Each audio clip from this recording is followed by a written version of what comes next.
Hi grade 9s, welcome back to part 4 of our revision series. We are finally going to be looking at the musculoskeletal system as promised in the last video, which I didn't get around to doing because I ended up babbling on for too long, as I'm doing right now. We are hopefully also going to be trying to get through the excretory system and the nervous system today as well, hopefully, fingers crossed. Okay, so let's go. Let's not waste any more time. So the musculoskeletal system is made up of two main parts, as we can tell directly from the name, the muscular system and the skeletal system.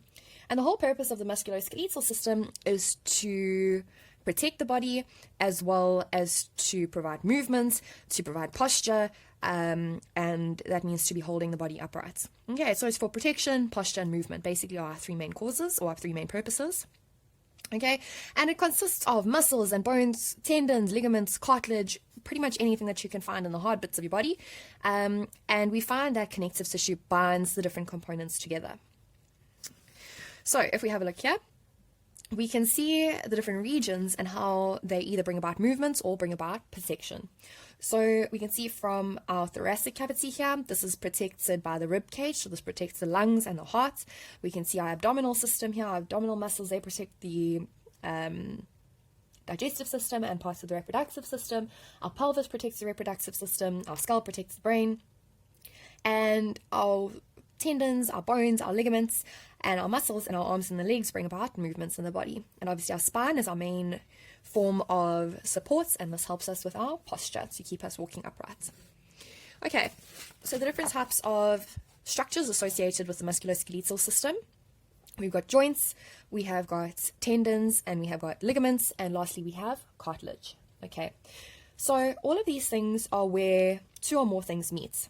So for example, a joint is where one bone meets another bone. So for example, the bone in our femur, which is our big thigh bone, might meet with our tibia and our fibula, which are our shin bones. Okay, and where these two bones meet is what we call a joint. So a joint is a place where two or more bones meet. The joint will allow for the different types of movements to occur in the body. Examples of joints in the body include the knee joint, elbow joints, hip joints, neck, shoulder joints, all our little finger joints. Anywhere where you've got movements in your body, there is likely to be a joint. Okay. Now, in between these joints, to act as a cushion, so surrounding the ends of the bones and sitting in between the bones, are what we call cartilage. And cartilage is a type of very soft and flexible tissue, which is the main purpose of the cartilage is to protect the bones, the ends of these bones. And it does this by preventing friction. So basically it provides a nice smooth surface for the bones to move up and down against. Okay. We then have tendons and ligaments, and now while they might seem quite similar, they have two quite different functions. So ligaments are responsible for joining bone onto bone, and tendons are responsible for attaching muscle onto bone. Okay, so in all these examples we can see that the bone kind of acts as the anchor and everything else gets added on top of it. So our ligaments, they ensure that our bones do not slip apart when they're moving. So we'll have a ligament attached at the top and ligaments attached here at the bottom. And they will allow for these bones to move in different directions while still staying together and not moving apart or moving and falling over each other and overlapping. And when they do slip out of place, when these ligaments do stretch in the wrong way, we have what's called a dislocation, which we'll be speaking at the end of this section. Okay, our tendons are then responsible for holding our muscles onto our bones, and the muscles are responsible for the bones actually moving, bringing about the actual movements. So while this allows for movement to occur, tendons actually cause the movement to occur. Now, in each system, we have got two muscles, one that will either contract or while the other one relaxes, or it will relax while the other muscle contracts. So if we have a look at our arm, which is a very good example, we've got our bicep at the top of our arm, or the front, and our tricep at the bottom or the back of our arm. And what happens is when we are flexing our arm, so when we're bringing our fist up towards our shoulder, our bicep is contracting and our tricep is relaxing, and the opposite occurs when we bring our arm back down. When we bring the arm back down, our bicep will be relaxed and our tricep at the back will be contracted. Okay, so when the muscles contract, they move the bones which are attached at the joints, and this brings about movement. So as we can see, those little spindle fiber cells within the muscles, those little muscle tissues, as each one of those contract, they bring about movement here. And what this does, by these muscles contracting, they're pulling this muscle up. So acting like a little puppet, it's pulling these radial bones in the arm upwards and up towards the shoulder. Okay, and obviously as it relaxes and the tricep contracts, as the tricep contracts, it will bring the ulna back down. Okay, I think it's the ulna. If I'm not, I am very sorry. If I'm wrong, I'm very sorry about the mistake. Okay. Now, if we have a look at the health issues associated with the musculoskeletal system, we're going to be looking at 4, as we normally do. We'll be looking at rickets, arthritis, osteoporosis, and fractures. Now, rickets occurs when, again, the body does not receive proper nutrients. So what happens is the body is not able to build up bone density properly. So because of this, and this normally occurs in small children, if there's not enough vitamin D to make those bones nice and strong and healthy and able to support weight in their older lives or in their older years, the child ends up having legs that are either outwardly bowed or inwardly bowed. And what happens is the reason for this is these bones are not yet strong enough to support the weight of the child that is growing. So as the child grows, as the weight is being pushed down onto the legs by gravity, these legs are buckling out in the wrong direction. And if a child has received proper nutrients, he'll be able to have these nice strong bones, which will be able to support his weight. But if he does not receive enough vitamin D, calcium, phosphorus, or a lack of sunlight, he then has these soft, weak bones.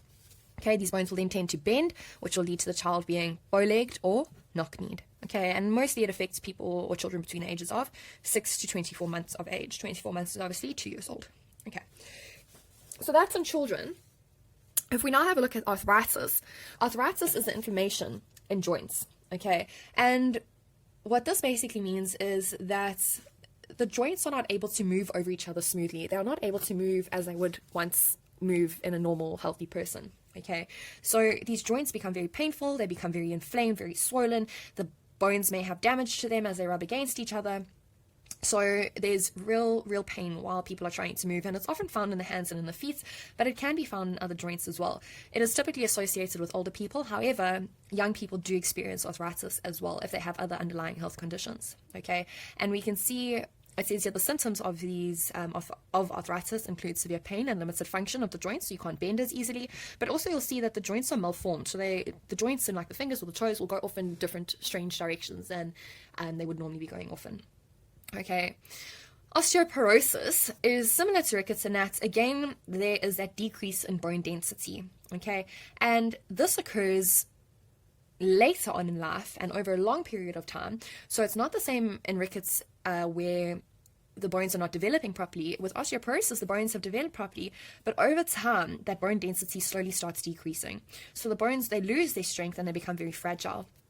This results in the frequent fractures of the bones, and it's very common in elderly women. And we spoke about this. It's hypothesized that because of the strain that the menstrual cycle puts on the body, because of the nutrients that are constantly required throughout the woman's life for this menstruation, for the menstrual cycle, that women require a lot more of their bones. They're heavier on their bones because their bones need to produce a lot more of those red blood cells. They need to produce a lot more nutrients and stuff from the bone marrow. So because of this, the bones become more brittle. Okay, so that's why we'll see older women who tend to be more hunchbacked, or they tend to become smaller, their movements become more limited, and we see that they become shorter as the weight of their body starts to pull down on them. All right, and then the last one we're going to be talking about is a fracture. Now, a fracture is any type of physical damage to the bone. Okay, it could be a small crack, or it could be a crack that goes all the way through the bone, breaking the bone completely. It's still considered a fracture. So a fracture is a partial or complete break in the bone, and this is due to extreme forces being exerted on the bone. They can be caused by direct blows, twisting, falling, etc.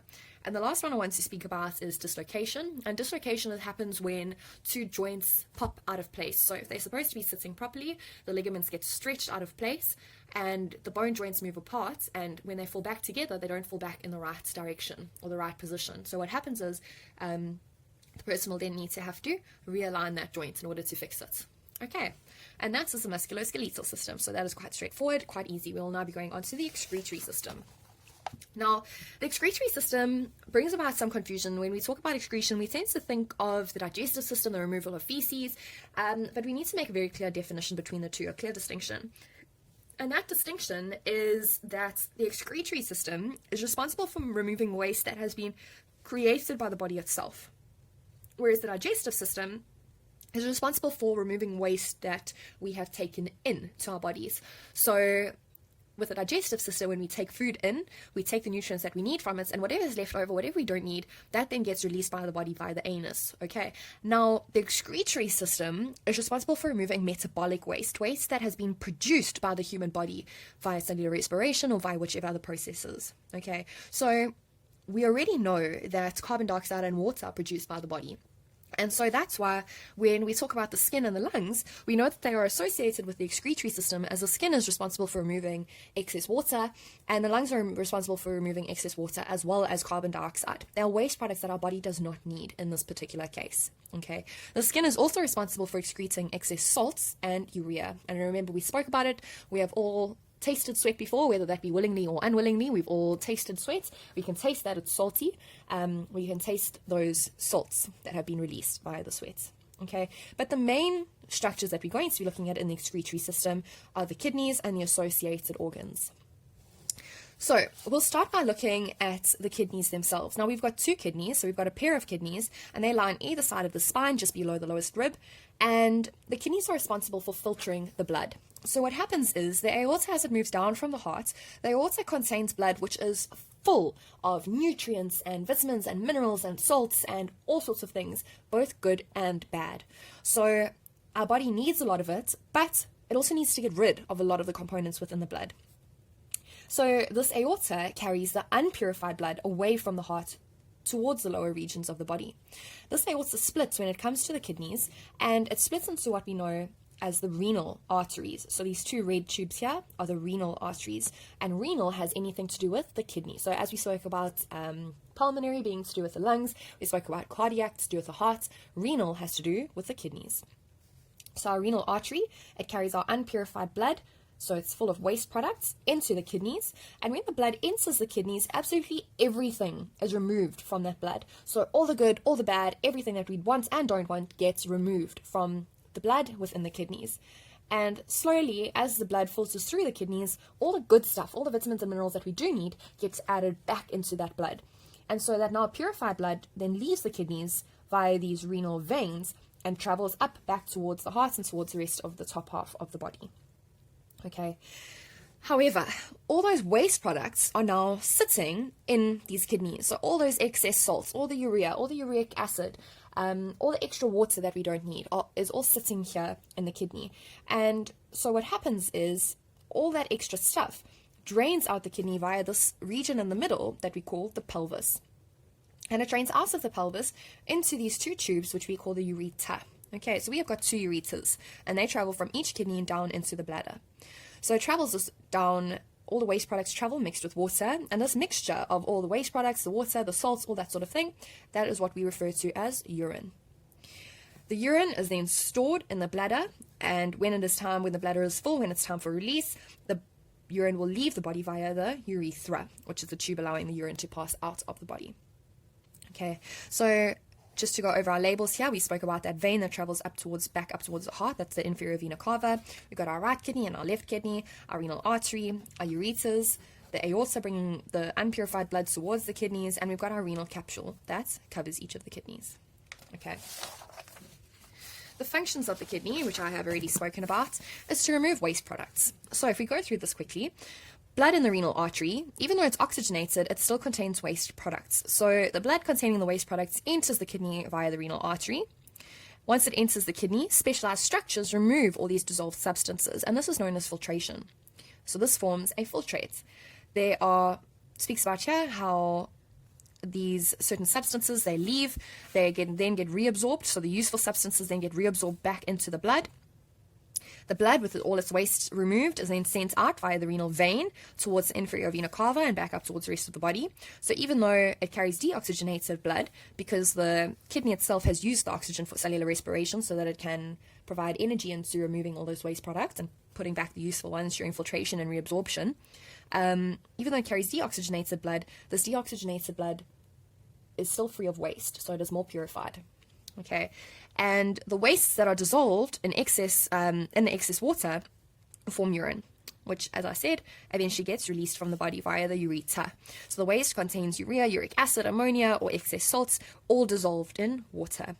Okay. Okay, the less water or the more dehydrated a person is, the darker orange, the darker yellow the urine is going to be, the stronger smelling it's going to be, and the more water that the person drinks, so the more hydrated a person is, the clearer and the less pungent or pungent the urine is going to be.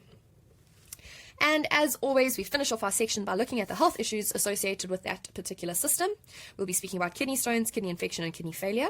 So kidney stones occur when those salts that we were talking about, they crystallize within the kidney, and they form these little stones. When they say that they grow over time, what that means is that more and more salts are deposited. And when we looked at the kidney, we saw all those tiny little tubules, and we saw how thin they were, and we could imagine how incredibly painful it must be to have something as large as a grain of salt stuck within these little tubules. So they can be removed via surgery or laser treatment, or quite simply just passed out the body via urination. Kidney infections occur when bacteria enters via the urethra through the bladder, is what I was trying to say, and up through the ureters. Kidney infections usually start as a bladder infection, which moves up the ureters. So as I said here, it normally starts as a bladder. Let's get this back into frame. Usually starts as a bladder infection, which moves up the ureters into the kidneys. Okay, and this can only be treated with antibiotics. Finally, we have kidney failure. So when the kidneys are no longer able to remove waste, either via extreme kidney infections or because of high blood pressure that we spoke about in the circulatory system. So for whichever reason the kidney is no longer able to remove waste products from the blood, this can result in death. And the reason this results in death is because there's no way that the body can get rid of the toxins that it doesn't want or doesn't need in its body. So these toxins just keep circulating within the body, and the human is no longer able to regulate the health of their blood. So to prevent this, kidney dialysis is a treatment that's given to the patients. And what happens is there's a dialysis machine which acts as an external kidney. So 2 tubes will be inserted into the human, one into an artery and one into a vein. And the human will sit in the chair while his blood is filtered through this dialysis machine and back into his body. And that is the end of the excretory system. Super duper easy. Finally, we'll be going on to the nervous system. And the nervous system is divided into two main sections. We have got the central nervous system and the peripheral nervous system. So the central nervous system consists of the brain and the spinal cord, okay? And the peripheral nervous system contains all the other little nerves that travel right to the tips of our fingers, our arms, our legs, around our stomach, down to our toes and our feet, okay? So the brain and the spinal cord are the main receptors of the electrical impulses sent by the nervous system. And they're basically like the control room of the human body. So if we have a look at the notes in the book, it says that the brain is a mass of soft tissue that's protected by the skull and 3 membranes, and these 3 membranes are known as the meninges. And when these brain membranes become infected, we have what's called meningitis, right, when these meninges are inflamed.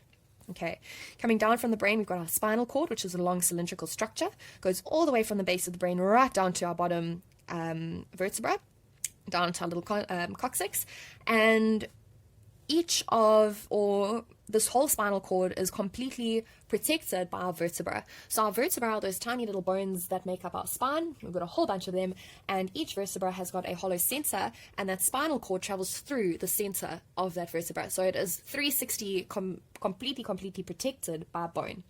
And the reason for this is that it is very important to protect the spinal cord. It's very, very fragile, and it's completely responsible for all the movements in our body. So if there's damage to it anywhere along the spinal cord, it will then cause paralysis from that point onwards. So if we've got damage towards the bottom of the spinal cord, we could have complete paralysis towards our legs.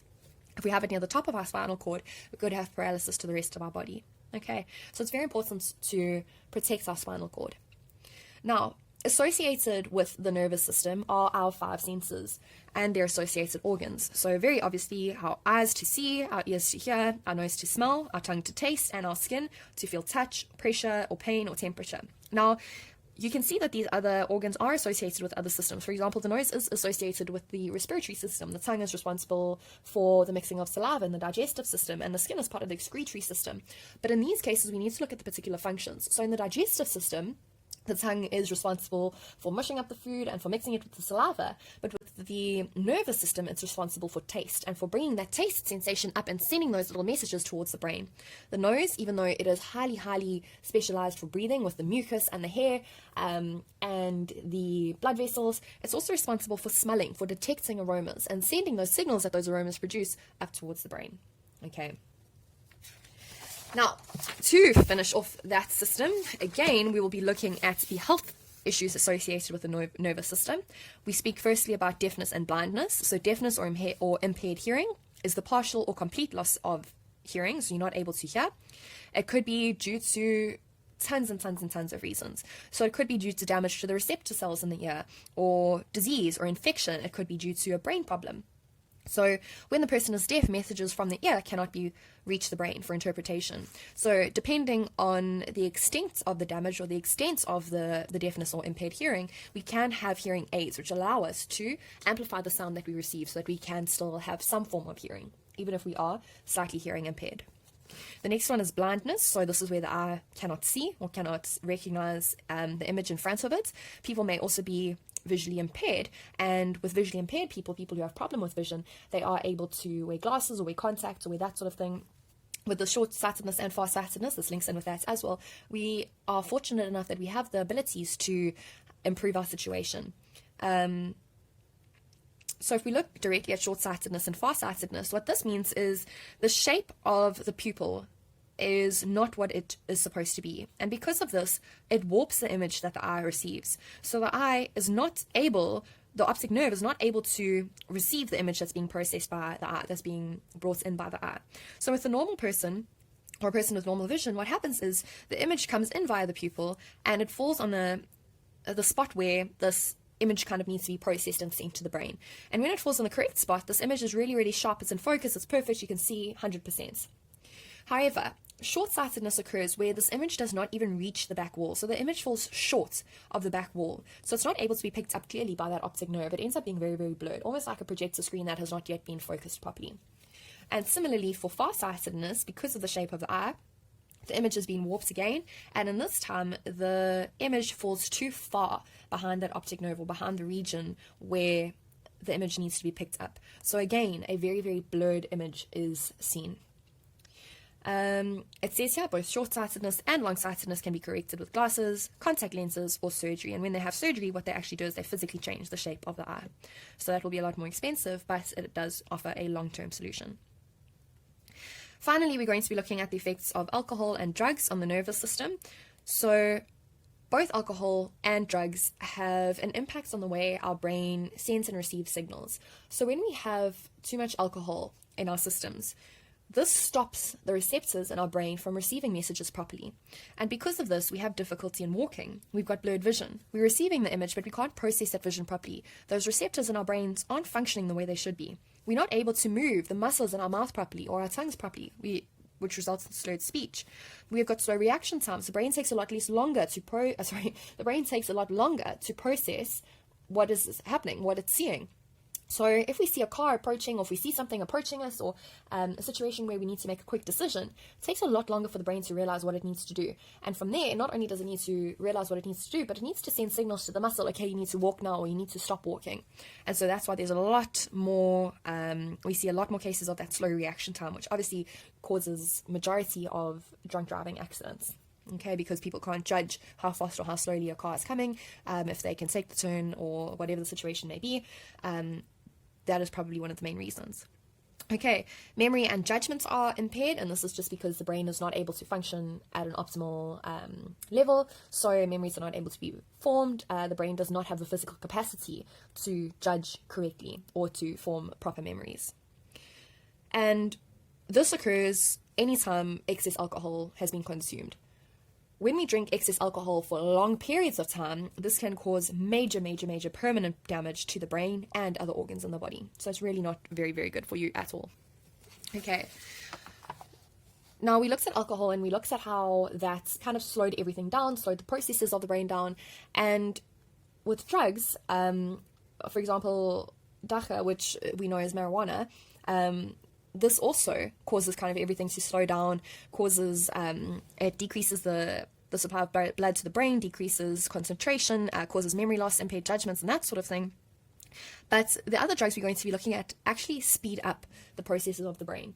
And while this may seem wonderful, okay, great, we're going to be able to study much better, it causes major damages to the pathways that these little electrical impulses of our nerves and our nervous system travel along. Because our nerves and our nervous system are only able to travel or able to function at a certain limit, and we've evolved to function at that limit over millions and millions of years. So for all of a sudden to now take in a substance that causes everything to work at super speed, our bodies are not able to handle that. And this results in really damaged pathways. So even when the person is sober, he still has these lasting effects of damage in his system. So they're speaking about ecstasy, heroin, and tic. So ecstasy is known as the party drug. This speeds up activity in the nervous system. So whoever uses ecstasy will stay awake. They'll be full of energy. However, this high energy level causes nerve damage and brain cell damage. Heroin, they say, is one of the most addictive and deadliest of drugs. It changes to morphine, which creates a feeling of euphoria or happiness. It dulls pain. And heroin addiction can result in mental retardation. The reason for this is because the brain is basically being broken down. It is not able to consume large amounts of morphine for very long periods of time. Morphine is a drug that needs to be limited. And even in hospitals, it is highly, highly monitored. And finally, tic, which is known as crystal meth, gives the person a feeling of increased energy, as it does with ecstasy, but in the process, it causes damages to these brain cells. Basically, the systems become overloaded. Long-term users of tic result in extreme memory loss and tremors, shaking hands. So those nerves aren't able to completely recover from the damage that they have gone through. And that concludes our 3 systems: musculoskeletal, excretory, and nervous system. I'll see you guys for the last and final video.